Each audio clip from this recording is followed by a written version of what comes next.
So, ayun guys, I just wanna flex my baby click. Pangalan pa lang yung si Image. So, first of all guys, pag ako nagka-car wash, upper body talaga muna ako nagsasabon. Hindi ko siya sinasabon ng buo. Kasi, pag natuyo kasi guys, ang hirap tanggalin pag binanlawan na eh.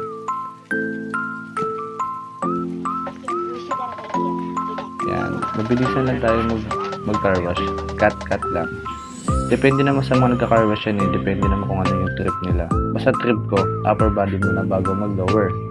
So, ayan, mag-lower na tayo. Sinasabon ako ng lower body ng motor ko. Kailangan natin matanggal ng maigi yung dumi sa mags ng motor. Kasi kakapal yan pag hindi natin nalinisan ng maayos.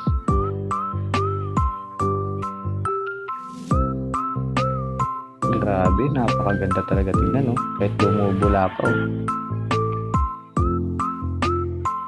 At ayan guys, magbabandaw na tayo.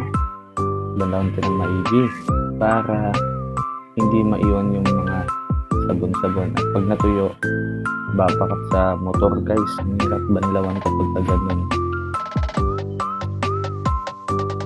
Kailangan natin banlawan ng maigi. Yan, pandakin natin si baby click para naman ma-warm up yung makina niya. At patuyuin na natin. This is the final part guys. Yung patuyuin na natin si Boom Boom.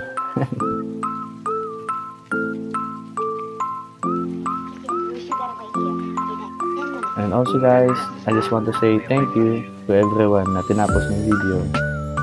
I hope nagustuhan niyo yung mini vlog ko guys. That's it. Thank you so much.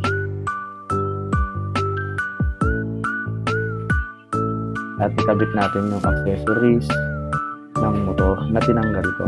Yan yung cover shock guys. Thank you so much guys.